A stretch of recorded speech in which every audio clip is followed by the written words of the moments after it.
Yeah, it doesn't matter. Okay, we're starting the new Maamar after Tetzaveh that we learned every year, obviously. But this year's 25 years since Gimel Tammuz. So it's only right that we should learn this Maamar again now. What Maamar is this? This is after Tetzaveh, the last Maamar that was edited by the Rebbe before Chav Zayin Odeh, before Gimel Tammuz. And this is what's learned on the Rebbe's yard site. Okay, so the pasuk says, "Va'ata Tetzaveh b'nei Yisrael." This is based on a Maamar of the previous Rebbe that he said in the year that he was arrested. Okay, in Russia. Okay, "Va'ata Tetzaveh b'nei Yisrael." You should command the Yidden. V'yikho elecha. They should take to you shemen zayizach, pure olive oil, kosus lamor, pressed, crushed for lighting. Lahalis ner tamid, to light a continuous light. This is basically the concept of lighting the menorah in the Beis Hamikdash. So Hashem says, you should command the Yidden. They should bring to you the shemen zayizach, this pure olive oil, kosus pressed lamor for lights, to have a continuous light. So he said, it's known the questions on this pasuk. The b'cholat sivuyim shebetayra. In all mitzvahs of the Torah, it says Tetzaveh b'nei Yisrael. Normally it says Vaydaber Shemel Moshe Lemer. Tetzaveh b'nei Yisrael, command the Yidden. V'kan Eimed, and over here he says Va'ata Tetzaveh b'nei Yisrael. You command the Yidden, meaning you command the Yidden. L'heisif, and to add to this, that deal kamasha kosov. The diuk of what it says v'ata Tetzaveh is leirak b'haloshin. Is not only in the language. Normally it says Tetzaveh b'nei Yisrael, and it says here Tetzaveh. Elagam b'ateichen. The meaning is different. Why? Ata Tetzaveh mashma, because the word Ata Tetzaveh means you command, implies that Moshe Rabbeinu is commanding, not Hashem, so to speak. You command the Yidden. He says we need to understand. Hare Moshe u'ashliach limsel Yisrael siva HaKadosh Baruch Hu. Moshe Rabbeinu B'chlal was only the shliach to give over Hashem's mitzvahs to the Yidden. So why does it say Moshe Rabbeinu is commanding? Here there's an implication that Moshe Rabbeinu is commanding something different than all the other mitzvahs. And we also have to understand, the pasuk says, they should bring you, to you Moshe Rabbeinu, they should bring the oil. Question is, Moshe Rabbeinu didn't need the oil. Aaron HaKohen needed the oil to light the menorah. So Yaviu Hashem LaMoshe. L'cheira, given Shalos HaNeder, so say they Aaron, the kindling of the menorah is done before Aaron. So why do I have to bring the oil? Lama Hutzach Lavi says Hashem LaMoshe. Why do they need to bring the oil to Moshe Rabbeinu? Aaron HaKohen should be brought the oil. You also need to understand. The pasuk says, "Kosis lamoir." Kosis, pressed, lamor. Now, mor in Hebrew means the source of light. It should have said, Kosis lahoir, to shine. L'cheir avalei memes shemen lahoir. It should have said, not shemen lamor. Mor means the source of light. The gam tzarich love. You also have to understand another question. That the pasuk afterwards it says, erev ad breaker. The menorah was lit from night to morning, yeah? And here it says, Ner Tamid continuous. It's not continuous. It was only lit from night to morning. So why is the pasuk saying it was continuous? So basically, the Rebbe is asking a bunch of questions over here. Normally, why does it say V'ata Tetzaveh? Well, normally it says Tetzaveh b'nei Yisrael, which doesn't only mean the language difference. It means all mitzvahs Moshe Rabbeinu is giving over the mitzvah of Hashem. And here Moshe Rabbeinu seems to be commanding. And also, why does it say v'yikho elacha? Why should they bring the oil to Moshe Rabbeinu? Aaron was the one that kindled the menorah. And also, why does it say kosis lamo'or? It should say laha'ir, to give light. And also, why does it say erev habeker? And here it says tamid, continuously, when it says night to morning. Okay, these are the questions. The Rebbe explains this in the Maamar. You do the well-known Maamar v'kibla Yehudim that was said.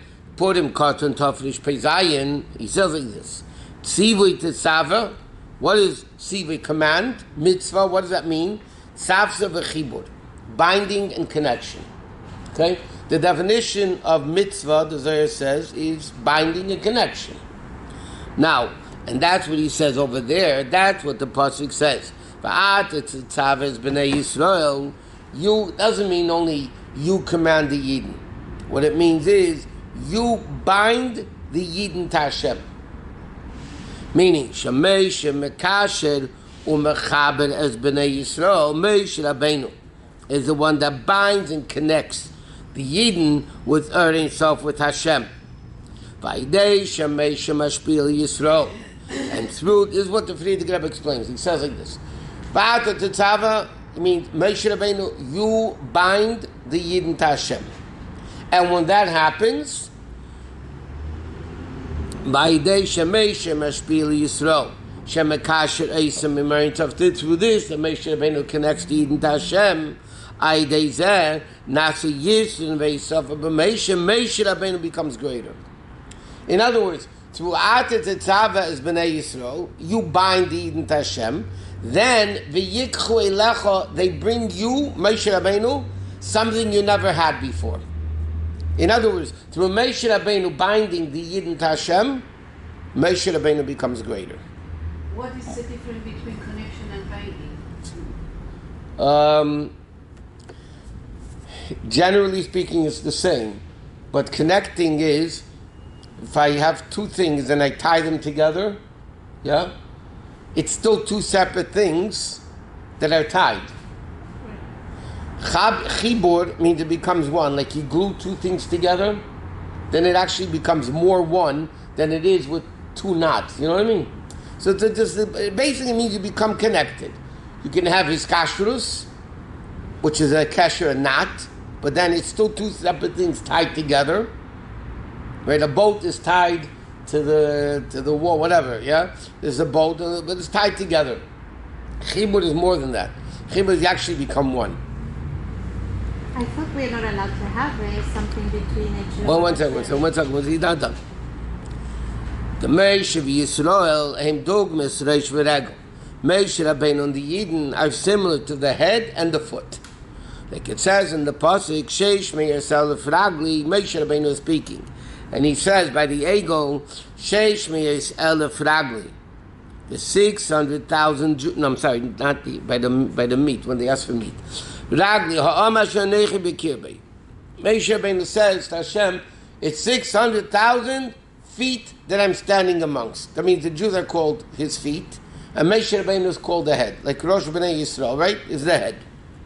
The Chol Yisrael, Hem Raglayim the Moshe, all the Yidden are the feet of Moshe Rabbeinu. Or Moshe or Rosh Shalahem, and Moshe Rabbeinu is the head. Okay? Now, before I answer your question, he's explaining this. Okay, Moshe B'Adam, just like by a person.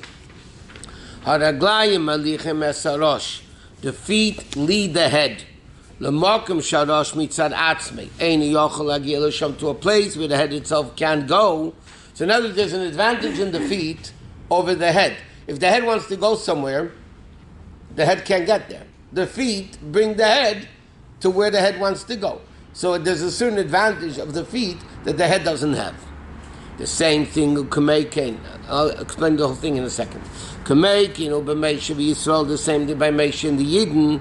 Shaidei Yisrael, through Yidden Raglayim, the Moshe are the feet of the Yidden. Tetzaveh Ili B'Moshe becomes added something greater in Moshe. So v'yikchu elecha, through this that you bind the Yidden to Hashem, then v'yikchu elecha you become greater. What the Rebbe is basically explaining over is answering your question, by the way. An intermediary, somebody in between, is when there's something else between us and somebody else. But if Moshe Rabbeinu is our head, and we're the feet, and we gave many, many times the example, you have a problem with your foot, yeah? You go to the doctor, and you say, my foot hurts, yeah? The doctor doesn't come along and say, 1 minute, you have power of attorney from the foot. Who are you to talk? Why are you talking? You don't have a problem. The foot has to communicate with me. Why are you talking to me? You need a power of attorney. Okay, that's stupid. Why is that foolish? Because a power of attorney is when I represent you, so because we're two different people, two different things, I need a power of attorney from you to represent you. I have to become your shliach. But the head and the foot is one thing. It's one body. So when you go to the doctor and you say, my foot hurts, that's because the head, you can't say, who are you the head? I mean, I'm the head of the foot. I'm the communicator of the body. There's the foot that goes. I'm the communicator. I think, I see, I talk, I hear. So it's not a separate entity, chas v'sholem, that's connecting us with Hashem. It's our own head. Moshe Rabbeinu is our own head. Rosh B'nai Yisrael. He's our head that communicates and connects us to Hashem. He sees what needs to be done.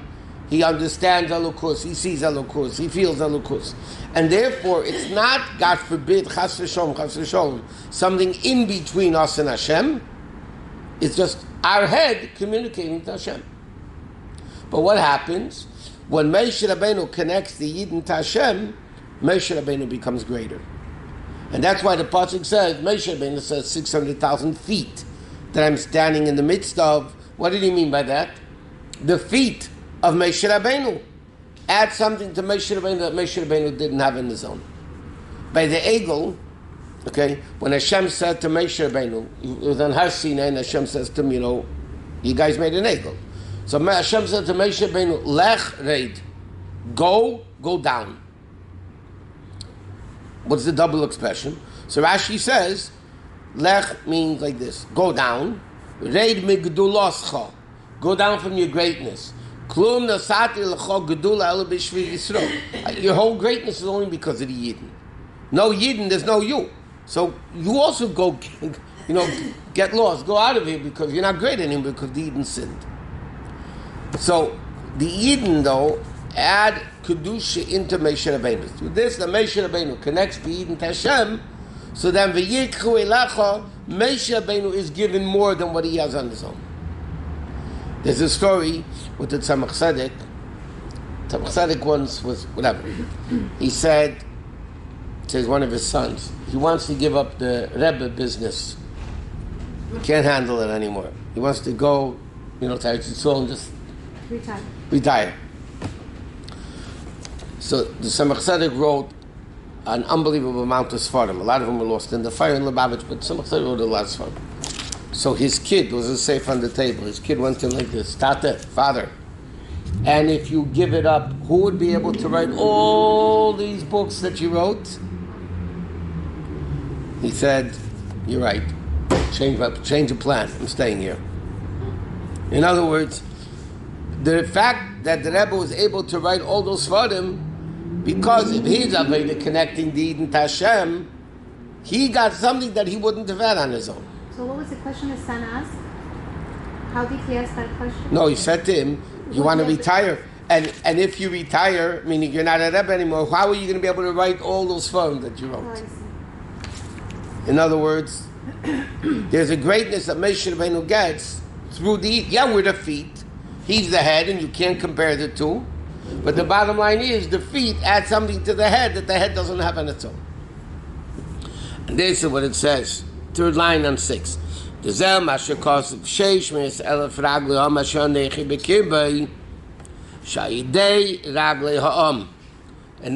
the Rebbe is defining it even deeper. The pasuk says, Sheish me'esel ragli, the 600,000 feet, that I'm standing in it. But here he says like this. Through the feet of the nation comes the gili of Anechi Bekirbe Shomesha in Moshe. In other words, the pasuk says through Sheish Me'es Elef Ragli, through Moshe Rabbeinu, connecting those feet to Hashem, what happens? Anechi, the essence of Hashem, comes Bekirbe into Moshe Rabbeinu. Moshe Rabbeinu now merits a level that he couldn't have had otherwise. And this is what the Rebbe explains.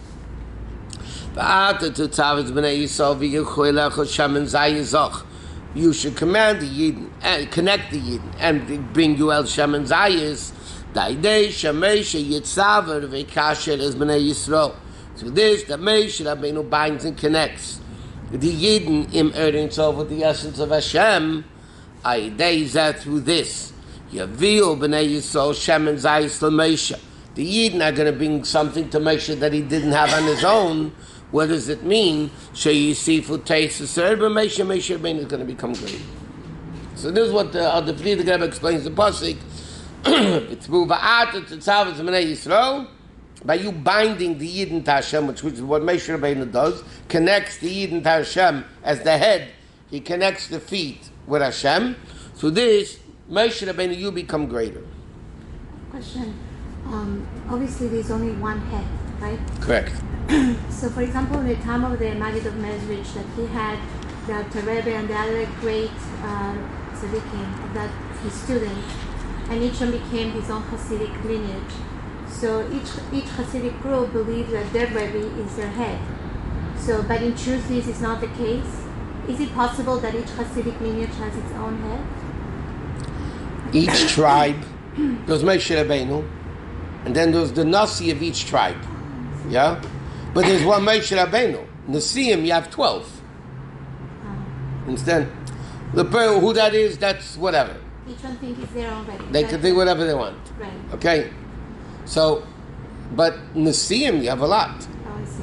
In fact, it's a Rashi in Chumash. When Moshe Rabbeinu was passing away, Hashem said to him, Kachas Yeshua, take Yeshua. And Rashi quotes what the Medrash says, tell the Yidden, Daber Echad Lador, there's one spokesman per generation, V'lo Shnei Daborim. There's not two spokesmen. Oh, really? Rashi says this in Chumash. Okay? You should know, there's one Moshe Rabbeinu. There was one Moshe Rabbeinu. Aaron was Aaron. There was one Moshe Rabbeinu, the leader. But the leader of the Bnei Yisrael was not Aaron. Aaron brought them the clouds. Aaron was an unbelievable holy tzaddik.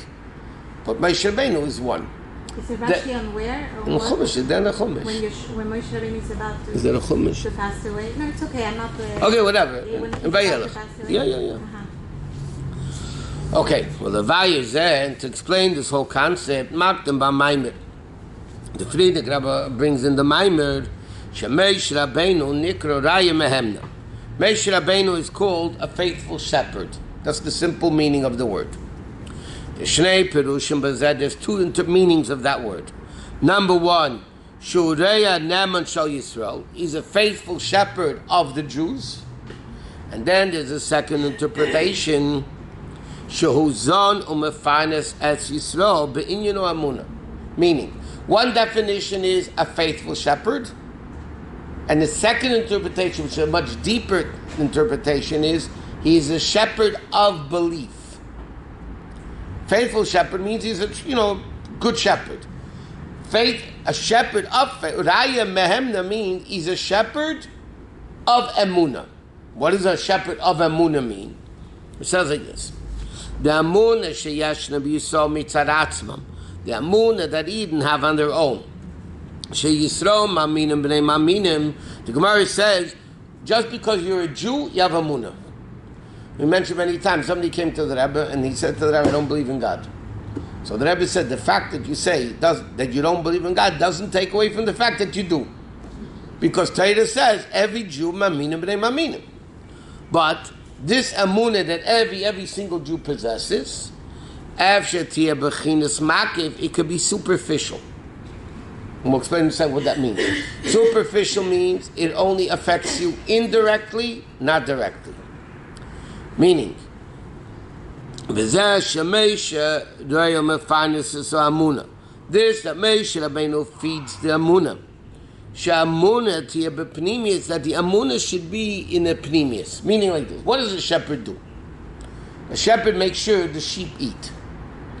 Right? So what does it mean they eat? They digest the food internally. What does it mean the shepherd of Emunah? There is Emunah, there's grass there. What does the shepherd do? He makes sure they eat the grass. There is Emunah every Jew has. But the Emunah could be superficial. It doesn't affect us directly. I'll explain that in a second. But what is Moshe Rabbeinu's job? Moshe Rabbeinu's role is to internalize the Emunah in every single Jew. That they eat, so to speak, the Emunah, they digest it. We mentioned many times the famous Gemara in Brachas. The Gemara says, Ganva pumachtarta rachmana karya. What does that mean? A ganif, when he's about to break into a house, he davens to Hashem, he should be successful. Okay, what's the Gemara telling us? The Gemara is telling us an unbelievable concept. Obviously, this Ganef believes in God. Because if he didn't believe in Hashem, why is he davening to him? He's davening. That means I believe in you, and I want you to help me. At the same time, he knows what he's doing is wrong. Obviously, he doesn't want to get caught. He knows what he's doing is wrong. So how do you reconcile these two things? He believes in God. He has a munah. He's davening mamish to Hashem to be successful. And yet he's going against Hashem. That's the definition of what the amunah is in a way of makif, superficial. It's not affecting him directly. Any yid, any flum yid, yeah? Once a year they sin, let's say. Oh, whatever. They sin, yeah? At the time they sin, of course they have amunah in Hashem. So why are they sinning? They know what they're doing is wrong. They have amunah in Hashem. Why are they doing it wrong? Because at that moment, the amunah is only superficial. It's not internalized. What is the role of Moshe Rabbeinu? The role of Moshe Rabbeinu is to take the amunah that Yidden have and internalize it inside the person. That's what Moshe Rabbeinu's role is. So one meaning of Raya Mehemda, the simple meaning, he's a faithful shepherd. He's a good shepherd. Does the job well. A deeper meaning, Raya Mehemda means, he's a shepherd of Emunah. He internalizes the Emunah that every Jew has by nature. He internalizes it in a way that it affects them directly. Is that the same as Ruach Shtus? Is that the Emunah making? The Ruach Shtus gets in the way of the Emunah. Yeah. That's what it says in the Zohar. That amunah from above, yitazan v'yispanus minei al yodcha, should be supported and fed, parnasa, through you. The Zohar says, what is the role of Moshe Rabbeinu? That this amunah that a Jew has should be internalized and digested through Moshe Rabbeinu.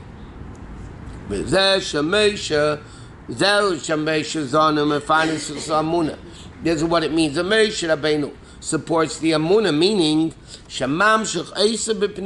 internalizes it within the Jew, that the Jew actually feels the amunah that they have. And then the Rebbe continues in the Maamar, this that Moshe Rabbeinu is the amunah shepherd, right? He feeds amunah, is not only Moshe Rabbeinu himself, but a kavon, a bezalef pashtus, the Moshe shebechol dor, the Moshe Rabbeinu in every single generation. The Rosh Alpha Yisol shebechol dor, the heads of the Yidden in every generation, mechazkim esamuna the Yisrael shebedeirim, strengthen the amunah of the Yidden of their generation, she'amunah shelahem tiyeh b'pnimius, that the amunah should be b'pnimius, internal. And because this Maamar that the Rebbe says Purim Katan is the Purim Maamar. So he says, K'mei Mordechai, the Rebbe says, like the analogy of Mordechai, who was this Pashtusa, the Moshe B'deire, the Moshe Rabbeinu in his generation. A Chazal say, Mordechai B'deire, K'moshe B'deire. Mordechai in his generation was like Moshe Rabbeinu in his generation. So what did Mordechai do? And it says, the Rebbe is going to explain like this. Every generation, there's a Moshe Rabbeinu in every generation. Yeah? Why did they change bodies? Why is there a different Moshe Rabbeinu in every generation? Because people die. I understand, but they just could have made it one Moshe Rabbeinu stay alive the whole time. Because every generation needs a different connection to Hashem. Like he's going to say, Mordechai Purim time, right? They needed Mesiras Nefesh. Moshe Rabbeinu's time, the Jews didn't need Mesiras Nefesh. They had all the miracles. They were in the midbar. There's no need of Mesiras Nefesh. So Moshe Rabbeinu didn't feed Emunah into the Jews of Mesiras Nefesh. It was a different level of Emunah. Every generation has what that generation needs. And that's what the Mordechai of Moshe Rabbeinu of every generation does. But what's the role of Moshe Rabbeinu in every generation? Feed Yidden with Emunah. Now it depends what they need. Every time in the world, Mordechai, in Achashverosh's time, they needed one level. Today we need a different level. It's a different level of Avodah today. What Mordechai did wouldn't work today because over there was a whole different story than what we need today. And he says, even at the time of Haman's decree, Which there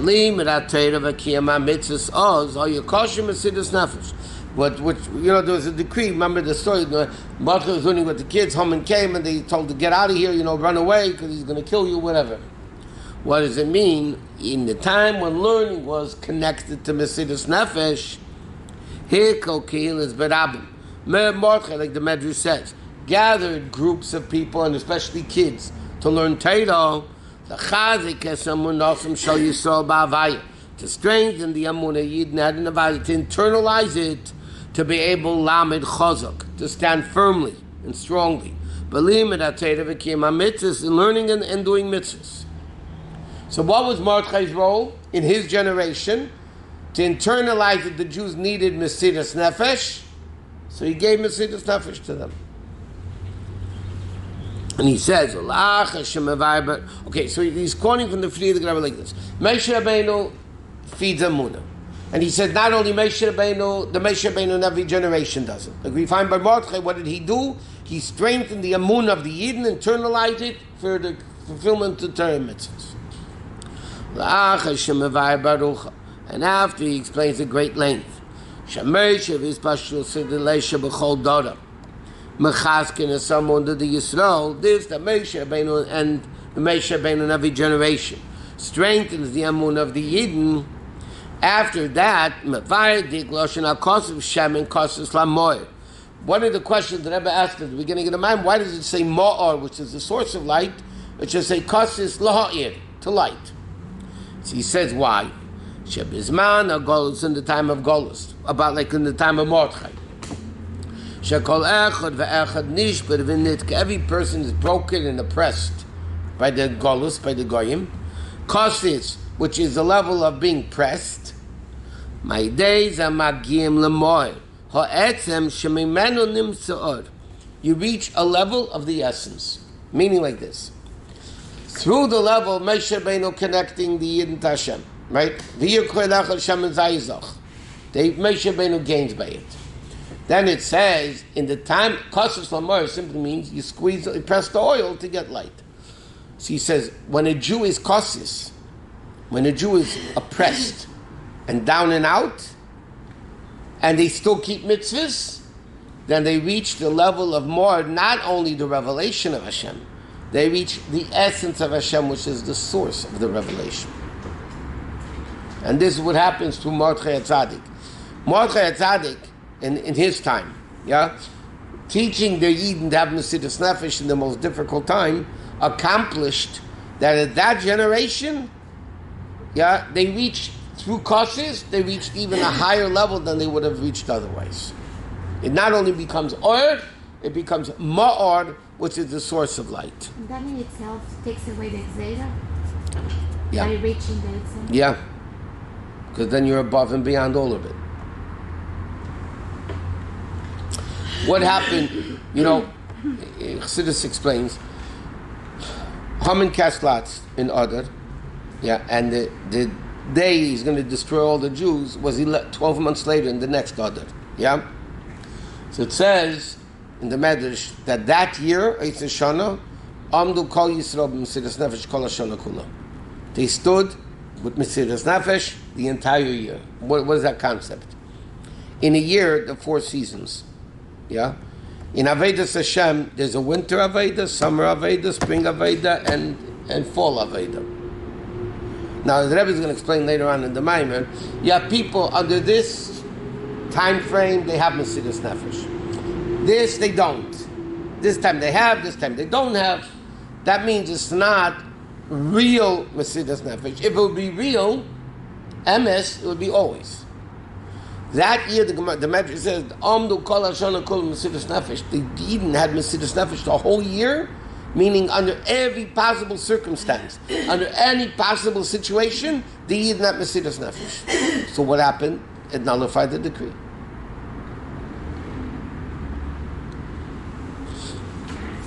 Okay, all the way to the bottom of 6, 2 words. The tzarech lahaven, what's the connection, the Rebbe asks, the apirish shekossus lamoy, the amavur by Maamar to what's explained in the Maamar, lifnei that before, shamei shevis pashtus delay, b'chol davar dod, zanim fanus amunah shebepnimis. Okay, the Friedrich Rebbe seems to is saying like this. To the level of Moshe Rabbeinu revealing the Amun in the Jew. And then the Friedrich Rebbe explains, causes to this that Jews are oppressed, then they come to the source. What does that have to do with Moshe Rabbeinu revealing Amun and the Yidden? Like, what's the connection between the two? He says Moshe Rabbeinu reveals, internalizes the Amun of the Jew, and that's what causes when the Jews are oppressed and tortured, then they reach more. Like, what does it mean? Okay, so now the Rebbe says in Dalet like this: V'nei abir b'pasuk ata Tetzaveh. Explanation of the pasuk of ata Tetzaveh. Bo ba'amayim behemshech lamavor b'tchilas hamayim. It comes in connection what he says at the beginning of the Maamar. The Pirish v'kib la'yudum esher chelu lasis. What does it mean? The pasuk says in the Megillah, and that was the Friedrich Rebbe's Maamar began v'kib la'yudum, that the Yidden accepted what they began earlier. What does that mean? It says, Peter, like it says, the Gemara says, Shekiblu masheichelu bizman de matan Torah. The Jews willingly accepted what they began at the time of Matan Torah. Meaning, the b'matan Torah was only the haschala, the beginning, heichelu lasis. They began keeping mitzvahs. Asher heichelu lasis. Ubemei Achashverosh, Bisman Gzeirus Samon Haisa Kabbalah, was the acceptance of the Kibbutz Yehudim. Meaning like this. He's going to explain what the Kimu Mashikiblu Kvad. The Gemara says like this. You know, by Har Sinai, Hashem held the mountain over their head. Hashem said to them, as they say in English, do or die. Either accept the Torah, or else you're all going to die. I'm going to dump the mountain over your head. Yeah? So the Gemara says, so a person has an easy way out of Torah. We're coerced, we're forced. I mean, I didn't want this book. You made me take it, I don't want it. So the Gemara says, but in the days of Achashverosh, they all willingly accepted the Torah again. So now there's no more excuses. And that's what it says, Kimu v'kiblu. The Chayre should say first Kiblu, they accepted, and then did. Why does the pasuk say kimu v'kiblu? So the Gemara says what the pasuk means is they started keeping willingly kimu v'kiblu what they already accepted at Har Sinai against their will. So it's like Nas Benishma? Yep. So Matan Torah was forced. In the days of Purim, they willingly accepted, and that's what it says. V'kibel Yehudim, the Jews accepted willingly on themselves, what they began. When did they begin? By Matan Torah. And now they accepted it willingly. Yeah? So, like it says, and the pasuk, Kimu v'kibla Yehudim, Kimu mashi kiblu kvad. Okay? This that the Yid accepted it by Matan Torah was only the Kabbalah acceptance. In the days of Achashverosh, Kimu, they started keeping willingly, yeah, Mashi Kiblu Kvad. Okay, what they began, what they accepted then. Okay, so he says like this. Now the Rebbe asks a question. The Friedrich Rebbe asks a question. Yes, in the Maamar the following question. It's a wondrous thing. You know, Pella means, even in the world of miracles, Pella means, the Floyd, means a wonder of wonders. Dvar Pella means, it's not a question, it's a wondrous question. He says like this, Matan Torah, because basically what we're saying like this, the Jews only partially accepted Torah by Matan Torah. And in the days of Purim, they really got 100%. He said that doesn't make sense. Why? Matan Torah, by Matan Torah, the Jews were on the highest of levels. They came out of Mitzrayim, newborn nation, newborn babies, right? Completely pure. They counted 40 days of the Omer. they're at extremely high level. They had revelations of Elukus, like he says. And before Matan Torah was also Guluyim Nailam B'Yesed. They had the Gil Yitzias Mitzrayim, Kriyas Yamsuf, yeah? And Matan Torah was even greater. A Gil Yishoya B'Matan Torah was Gil Yinayla was even greater. But the bottom line is, by Matan Torah, the Jews were an extremely, extremely lofty level. B'mei Achashverosh, yet in the days of Achashverosh, yeah, Hayu Yisrael B'Tachos Yerida, they were the lowest of the lowest level. Why? The Neis of Le'elam V'Hester Shebachol Golus. In addition, B'Chlal, to the concealment of godliness at the time of Golus. The whole Golus is similar to Golus Mitzrayim, that by Golus Mitzrayim it said, Lo Shama Meisha Mikaitzu Rochim Yavei Kosher. They didn't listen to Meisha Beinu from the difficulty of work, right?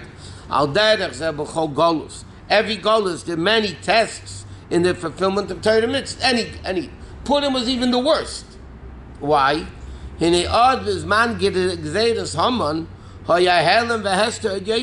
was the only time in history, by the way, that there was a Gzeira against every single Jew that existed in the world. Right? 127 countries. He ruled the world. And so in Golus itself, the Jews were on the lowest of the spiritually, physically, everything, yeah? So Matan Torah, the Jews were super high. Purim, they were super low. It says, Afal Pikain, Bisman Matan Torah, Shal Yisrael B'Tachos So Ilui, when the Eden were on the highest of level, was only the beginning of the acceptance. Or Bisman Gzeir Saman, Shahayu B'Tachlis, a Shifras on page 8, how could it be? He said, it's a wondrous concept. Think about it. Matan Torah, the Jews were on a very lofty level. They only began accepting Torah. Yeah? Purim, the Jews were on the lowest of the lowest of the lowest level. Then they willingly accepted Torah. How could that be?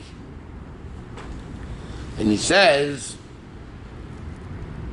the Rebbe explains, the Bisman Gzeira, Hayakima Torah Mitzvah Shlam Mesiras Nefesh. And here the Friedrich Rebbe is going to, let me first say it outside. The Friedrich Rebbe is going to explain the difference between Matan Torah and Purim. By Matan Torah there was no Mesiras Nefesh, and by Purim there was. This level of Mesiras Nefesh brings out a greater level of the Jew than Matan Torah. Why? Matan Torah, let me first explain it outside. Matan Torah, the Jews were on a very spiritual high, but they felt it. It was their feeling of closeness to Hashem. But it's all revelations. Their mind, their hearts felt this unbelievable connection to Hashem. Mesiras Nefesh means, like the expression in the Chassidus goes, Azei unit anders. Mesiras Nefesh, this is the way it's going to be, and there's no other way. Well, it makes sense, not that Mesiras Nefesh is not logical. Therefore, the Rebbe says there's no reason. After the second. Huh? That's after the second. Purim. No. What? Not in Torah. We're not talking about the first time that Moshe went. Yeah. That was Matan Torah. Not the second one? Second Luchas, that was in Kippur. No, but I'm saying it. The people, they were so holy and they were so connected to Hashem. First Luchas. The first one. Yeah. But then... They made the Egel. That shows that there was something missing. No, because it wasn't internalized. That's what Chassidus explains. That's exactly the point. It wasn't their essence. It was a level of Kedusha that... like, given to them. you know, let's say you could call it like hoo-ha, you know. And that's why 40 days later they're able to make an Egel. Mesiras Nefesh brings out the essence of the Jew, the Pintalid of the Jew, the Yechida Shebenefesh. That's brought out only with Mesiras Nefesh. And therefore, the Jews were on a very low level by Purim versus the high level of Matan Torah. But what Purim did was, Mordechai That was Avodah Mordechai, revealing the Mesiras Nefesh, internalizing the level of Mesiras Nefesh within the Jew. That made the Jews on a greater level than Matan Torah. What was their Mesiras Nefesh? If they had really no choice, they were going to be killed. I don't understand what was their Mesiras Nefesh in the times of Purim. It's not like Rebbe is going to bring this out. The Rebbe is going to answer the question later. The Rebbe says in Torah Or, which is a big chiddush, by the way, the Gzeir of Haman was only on Yehudim. Now, what does Gemara say Yehudim is? Kol HaKefa B'Avodah Zarah? No, they're called Yisraelim. Oh. In the Megillah, they're called Yehudim. Right? Normally, they're called Bnei Yisrael. How do Yehudim get? The Gemara says, what does Yehudim mean? Hodah, Yehuda. Kol HaKefa B'Avodah Zarah, whoever denies Avodah Zarah completely, and Meida B'Chol HaTorah Kula is connected to the whole Torah, admits the whole Torah, that's called Yehudi. The Rebbe says in Torah Or, the Gzeira of Haman was only on the Jews of Yehudim.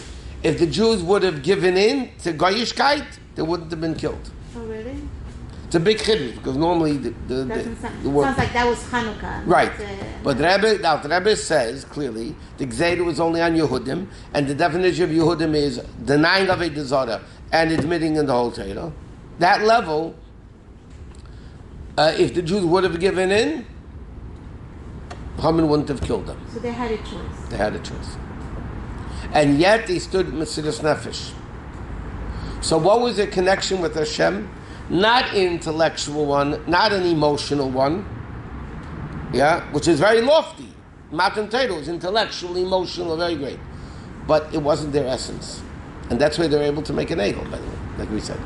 But Purim had connection of soul to soul, essence to essence. Mordechai revealed the neshama of the essence, the pintali, the chidush benefesh of every single Jew. They couldn't. And that's what made him greater than Matan Torah. That was the greatness of it. And like we said, they stood a whole year, meaning the Mesiras Nefesh was emes. Under any circumstance, they had Mesiras Nefesh.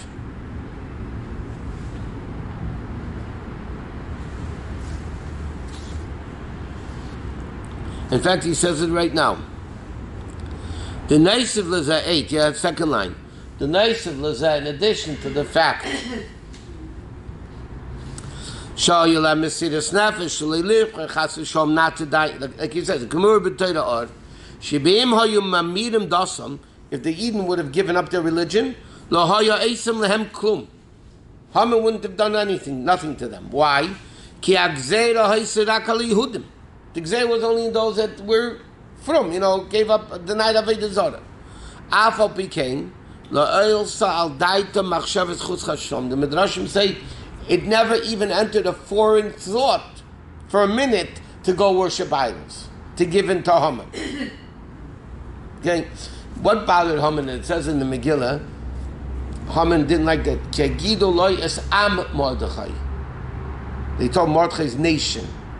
That means the whole nation was influenced by Mordechai, not to give in at all.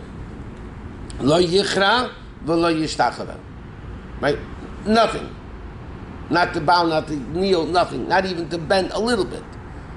Yeah, you have bowing to an idol, but then yichra means you just come down a little in the yichra, kneel, koyrim, mishtachim, right? So it means they didn't even give in a drop in any way whatsoever to Haman's craziness. But how do you address, like I was asked, I didn't know how to answer it properly. It seems that Haman enticed, like Mordechai purposely stood in front of the Medrash, whatever it says, that he would dafka stand in front of Haman to show him that he's not going to bow. Isn't that... Not to show him, to show the Jews. How the guy... So many years ago, the guy passed away, he shot his arm in a lichtige Gan Eden. There was a guy in my show 1 year after the Megillah. There's a European Jew that lived through the war. After the Megillah, it was Purim night. He throws down the Megillah book on the table. He says, I don't like this holiday. Who told Mordechai to start up with Haman? Right, that's the question. Now, let me ask you a question. If Mordechai didn't start up with Haman, we wouldn't be here today. Now, obviously, everything would have happened anyway. We wouldn't have been here today. Why? Because the Mesiras Nefesh of Mordechai is what kept us alive. We wouldn't have been here today. either dead or assimilated. But isn't the Indian not to be a... Mordechai, as the Rebbe of his generation, had to show the Jewish people this power and the strength of standing up for what's right. So it didn't apply to Mordechai to do things No. within nature? Because isn't a Jew supposed to... The whole thing is not logical.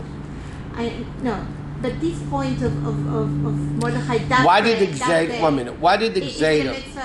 Obviously he was the rebel of that time. Why did Xavier come about against the Jews? Because they ate from the meal. No, it doesn't say they ate. Okay? They serve kosher food. Kashrus wise is the best texture, Mahadir. Mahadir min Mahadir. So why were they punished? Because they enjoyed it. A guy calls you, the king calls you to come to the meal. First of all, Mordechai didn't go, okay? But I'm saying the king calls you to a meal, go because you have to. Don't enjoy it. Don't say pass the mustard, right? Yeah, pass the mustard. Like you said. There was during the war, people were starving. You're allowed to eat treif. Yeah? So there was a guy eating chazir during the war, but he was really enjoying it. So somebody said to him, mainly you have to eat it. I understand you have no choice.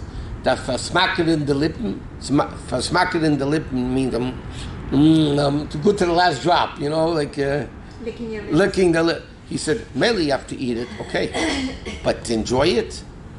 Feel better. The whole Gzeda came about because the Jews ran to the party and nehene. The Gemara doesn't say sha'achol musudas v'shoyis because the food was kosher. The problem is shenena. Mordechai told him not to go. Why?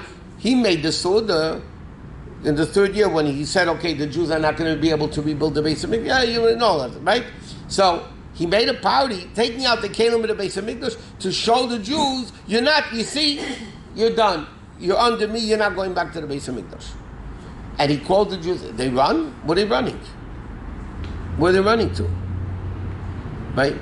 So that was caused Xavier. So Mordechai comes along and says, no, you have to stand up firmly. What did Mordechai's generation need? We don't need that today. What Mordechai did then, the Rebbe didn't do today, because today we don't need. We have a different level. The Rebbe is going to explain at the end of the Maamar what needs to be done today. But the point is, Mordechai in his generation had to fight the fact that Jews gave in and ran to enjoy a meal of Achashverosh, of Haman. So he had to do it publicly. Right.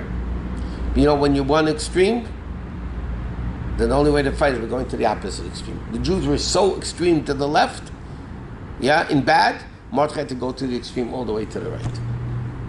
And that's why he had to do what he did. And that saved the Jewish people. Because if not, we wouldn't be here today. Either we'd be assimilated amongst the Goyim completely, or physically we'd be wiped out. Because the story sounds like this man said, the European man, that everything is Mordechai's fault. That's the pshat.